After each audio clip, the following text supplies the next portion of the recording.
things. She is four square. She's got the right theology. There we are. Thank you, John, very much. It is so intimidating to be in this group of people. I know several of you personally, and we at the bleeding edge of technology, and following all of that is really something, and now we're going to go digital, down, analog. That's about where I start. I appreciate you investing this time with me, and I'll tell you that this is part of an original presentation that I gave at Willow Creek Church several years ago, and I haven't actually been speaking much lately about technology in the church, but thanks to John's invitation, a lot of my interest is piqued again. And I want to say that we're going to talk a little bit about relationship and the importance of relationships online. And you would know that ISIS is using social media to recruit. And the way they're doing that is very particular. I don't know if you've studied it, but it involves tapping someone's inherent need, and then meeting that need, and then parlaying that into a relationship, and then parlaying that into something greater. And communities and relationship, no matter what happens to the local church and the in real life gathering, are still the point of how people connect with one another. This is historically true. It will be true in the future. We don't know exactly what it will look like because there are so many things that are augmenting our relationships and our realities. But we do know that connecting with one another is the important thing. And as has been talked about, we have had a very predictable digital migration. John alluded to the pathway that is now really the primary or growing, increasingly becoming the primary way that people are exposed to every kind of business and industry, which back in the day when I started speaking to conferences, my big plea was to the church to please fix your website because people are going there before they come to your building. The virtual and in real life convergence that we've seen, which has been discussed here in depth, how permeated our culture is with the digital world, that now those who've resisted it, the Luddites, my mother, she's 84, she doesn't have the internet, and she is now almost virtually displaced from normal society in Southern California because getting a driver's license, doing all of the basic, finding a doctor, doing all of the basic functions that we need to do to perform our everyday life are increasingly digital. And with the plethora of new applications, having your groceries delivered to you via the web, etc., farther and farther distanced from the digital world. So we knew this was coming. We didn't know exactly what it would look like, but to John's point, we knew there's no stopping it. So paying close attention to what was going on in the church is very important to me. My husband and I were Foursquare pastors for 25 years. We love Foursquare. This is our family denomination. And to our great shock, we are currently attending an Anglican church that the Lord has planted us in Santa Monica. And I want to tell you a little bit about our background because I hope it underscores the move from analog thinking to digital thinking. My husband was a missions pastor for 15 years, working in Foursquare throughout the Eastern Bloc countries. And, in my mind, I'd go to sleep every night thinking he's throwing Bibles out of Aeroflot, an airplane with no doors in Russia. And his heart is missionary minded. And during the course of his time in ministry and missions, I stayed home and raised our children and kind of felt second class. I didn't really have a missionary heart. I didn't really have anyone who was my ministry calling other than my children and our church. And our church was probably about 150 people at this time, the church we were pastoring. And the story that I want to tell you involves my sister.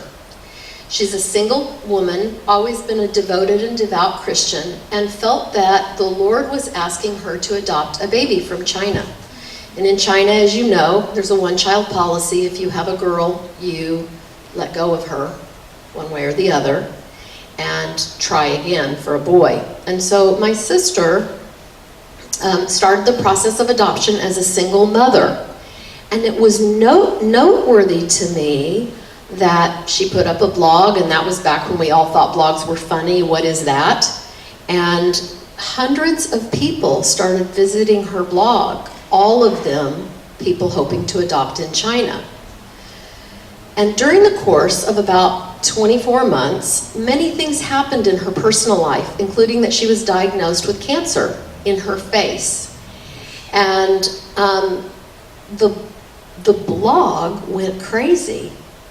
And there were more comments on her blog in a day than there were people visiting our church in a week. And that was my first real dose of the reality of the relationship connection, creating affinity with the person that you're having a relationship with online.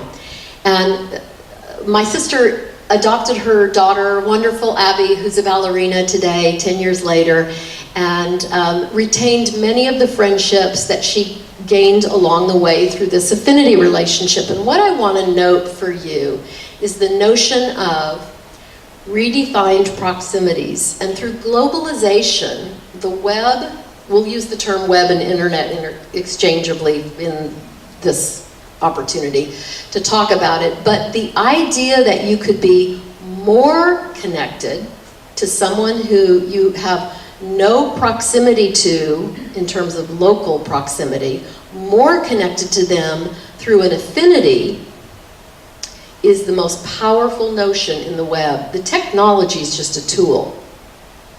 And I remember one time I said to Dr. Tim Keller, the technology's neutral.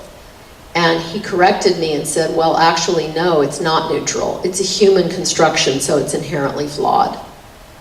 And I thought that was an interesting observation, because formerly I had thought, well, it depends on how you use it. It could be good, could be bad. And of course, I stood corrected and realized that if we're going to bring out the best in technology, we're going to bring out the gospel opportunity in ways that we might not have been able to do without web augmented reality. But if we think about it, they are the historical ways the gospel was transferred virally from person to person. And so these affinities that we have, these things, I want you to think about your own life. What is important to you? Art? Do you have an art community? Softball, your kids' sports? Who are you connected to in real life through affinity groups? What are your passions? What are your areas of expertise? And how could they play out online? Because I'll tell you, anything you can think of that you are gifted at or talented at or skilled at, there's a whole community of people online experiencing connectivity over that topic, and they don't know the Lord, and they don't have the gospel. And if we really want to get into it, millennials and the generation following them are one of the most, in my humble opinion, unreached groups we could imagine. They're almost at a disadvantage of someone who's never heard the name of Jesus Christ, because all they have heard is a bent and broken form of what would have been the gospel. So, I wanted to alert us to 3 things that don't work online, so that as we kind of think at the most rudimentary and fundamental way about these technologies we could be using, what are the no-nos? What are the caveats? What are the warnings? What are the don't-dos? And this is one of them.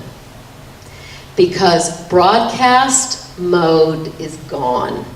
One-to-many, spouting, for example, scripture, just broadcasting, talking, it doesn't matter who's listening, lecture format, if you will, that is over. People want a conversation. They want to participate. They want to be interactive. They're expecting it. They want a dialogue, not a monologue. They want to ask hard questions and wrestle through things online. And this notion of one to many is, I mean, we see it dissolving everywhere. You probably can think of better examples than I could. One would be in the motion picture industry. 3 companies deciding what the world will watch. Not anymore. Do you have other examples? Are they coming to mind? Yes. Yes, newspapers, any kind of traditional media, let's call it, versus new media. So the components that make up new media, the principles that are inherent in the new media, defy this kind of line of thinking. So the new media, what is it? Ubiquitous. It's everywhere. Open source, right? It's free. Anybody can put their hands in it, play with it, modify it, change it. The global open source. Decentralized. No more top-down, lecture. The audience is talking. And so the audience is listening as much to one another as they are to a monologue, right? It's mobile. It's electronic. Most communication that we're talking about is electronically mediated. So I caution us to think about, do you know the barrel theory, the analogies of a barrel, and if whatever one slat is low, that's where everything's running out? The water temperature, or the water level, can only rise to the height of the lowest slat. And I think it's worth looking at what are our lowest slats so that our water can rise higher. And in looking at unreached people groups, and I can only speak to the United States right now, we have to look at where is everything draining out. One of the things that we know, being that we're in Southern California and from the United States of America, is that the political circus has taken loads of American attention, and particularly millennial attention. And all of that attention has us off the key thing, which is the gospel. So intuitively, millennials can smell clickbait. Right? They know if you're sending them somewhere that's really because you're going to sell them something. They're highly suspect of that. And what they're looking for is who has real influence. And because I work on a college campus, I see this. The person with real influence is the one loving all of the people around them. And whatever they believe in is somewhat secondary. And this is very challenging to us, and it is certainly challenging to the traditional church. Because the question is nobody listening? And what we want to do is have people listen. We have the good news, so we want to create opportunities where that could be shared, where the gospel could be shared virally, and so we have to think more about our models and operate in a more holistic, conversational, interactive, participatory way. It's going to force us to be in close proximity with people who don't believe exactly what we believe, just the exact way we believe it. And so in that term, in that regard, you could consider someone very close to you online, let's say on your Facebook feed, an unreached people group. This model is actually an Old Testament model, prophets, kings, etc. And this model, just so you're not afraid of it, is quite a New Testament model. And the priesthood of every believer, and we are the conduits of the kingdom, and we can create an opportunity to spread the gospel that does not negate that we follow Jesus, but speaks, to Francis Schaeffer's point, speaks in a language that is now the vernacular of the day, which is conversational and participatory.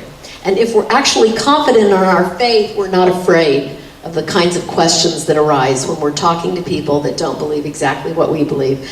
Am I making sense? Okay. Another caveat, a warning, is to be disassociated. And what I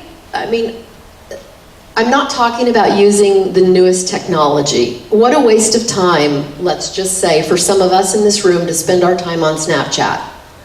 We don't have to use every bell and whistle and etc. What we do need to do is pay attention to this modeling business and decide, well, what is my sphere of influence online? Because whatever it is, I can be more strategic about it, that's for sure. And I don't need to battle it out with someone on Facebook, over a controversial issue.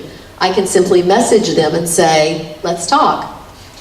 And increasingly, we are toggling between, are our real neighbors in real life our neighbors, or are our real neighbors the ones online?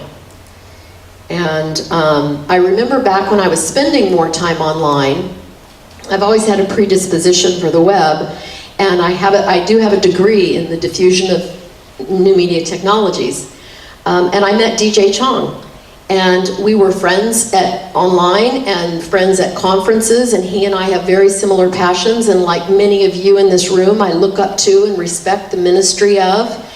And meeting in real life was somewhat secondary. And that caused us to be, we've spoken together at many conferences, and I was remembering one in particular. I didn't know I was going to run into you today, so it's a treat. But I was remembering we were having a conversation at a large conference at Biola, and we were arguing over, can someone get baptized online? And literally half the room split down the middle. And this group said, that's not, no. And we're like, well, what happens? Because you're in the hospital, and they want to get baptized, and they want their family there, and that means we have to have a laptop, because their family lives all over, and is that a baptism? And so we've come far in terms of understanding what's going on online, but we need to pay attention to these warnings or we won't be using it well. So being disassociated means just like, I'm not going to participate. Yes, I have a Facebook page, and yes, it has 42 people on it, or 420 people on it, or 4,200 people on it. But I'm not going to be strategic about that at all. These are just people I've collected. And it reminds me of the fact that we can grossly misunderstand the future we have at hand. And look at this quote. So they really thought the telephone would be of no use. They thought that about the light bulb too. And that's often what happens when people look at social media and write it off. And we know that biblically, if we want to influence culture, influence what's around us rather than have it influence us, we should be astutely paying attention to the times. The last thing I want to share with you that is also a warning is the notion of wanting around you only people who are just like you. And if you've ever been at an ingrown church, you know what I'm talking about. So don't sit in my seat, because that's my seat. Otherwise, but I am ready to lay my life down for the gospel, but don't sit in my seat. Right? And gosh, I'll do anything for the Lord, but gosh, the service, it ran so long, and I got to get to the grocery. So our challenge, our real life challenges are right there online. Do you really want to be around someone and talk to someone and invest with someone who's not anything like you? And by the way, when you see this image, are the goldfish the Christians? And what's the green? Or is the green the Christian? And so I'd like us to be thinking thoughtfully and introspectively and with a heart for, Lord, what are you saying to me? Believe me, the Lord is saying things to us that we wouldn't have expected. Like, go to this other church. Are you sure? Or in our case, take secular jobs. Why? We don't want to do that. We're called to missions. Don't worry, I'll use you. So I want us just to be focused on redefining how we think about community. Are we willing to be very, very near people who do not agree with us, so that we can't have our Queeninitis club, our Christian, club. And I want us to think about, what will it cost us online, digitally, to be in proximity with people that we are called to bring the gospel to? We have an opportunity, because we're digitally connected, to do so. And if we get out of broadcasting mode, where we're doing more listening than talking, we might be able to elevate our influence. And so in conclusion, I just want to go through, this is the backdrop of some of the studies that I did 4 or 5 years ago, when we thought, what will it look like? This was before Facebook. What will it look like? What will the media look like? And we know that it is many of these things and more. I would add open source to this list. This is very rudimentary back in the day, but how true it has become. Actually, this might be from 6 or 7 years ago, and how communities are changing, and how that is forcing us as Christian leaders to change. I mean, it's just, you're completely out of step if you're not in more of these modalities, because the impact of the internet has so transformed our thinking, and millennials don't know otherwise. So a lecture is the most painful thing they could possibly think of enduring. And of course, our churches have changed in many ways. And as I said, although this is an older list, these are our challenges. And when John asked me to do this, when John wrote me and asked if I would participate, it's very intimidating to someone who can use 5-syllable words. So I said, yes, that's all I said, because I didn't want to trip over myself. But I'm so happy and delighted that there is a band of people who would be willing to look at what we could do, because I believe we're unboundaried in our opportunity here. And without getting enamored with the technology, I can say, just to parallel what I've already heard this morning, what is up ahead makes what has happened so far so minute. And we're talking about, the fact that we even have our phones in our hands, it's very archaic. When we're into wearables and everything is smart, the Internet of Things, and you walk on the floor and it feeds you the ad, and we can tell what temperature a person is because their clothing says, and all of these things that are up in the future of the technology. The connectivity, the ubiquity, the fact that we won't be able to separate ourselves, and the artificial reality, and those who are pushing the envelope with Elon Musk saying, well, we're going to Mars, and Stephen Hawking saying we're going to many other planets, and we are challenged. What happened to our little Christianity that was so comfortable? And there are many groups we have not reached. And there are many groups that we feel were reached, but actually, if you talk to them about the gospel, they cannot quote you the basic facts of Christianity. They're confused about salvation. They're confused about what happens after you die. They're confused about many things because the gospel hasn't permeated that generation, and they're absolutely steeped in the web. So, it sounded so far-fetched 5 years ago that first graders would have phones. And my sister's a school teacher, and they've all got phones. And it's not considered a risk. It's considered a risk if they don't have a phone, because that's the leash. I know where they are at all times.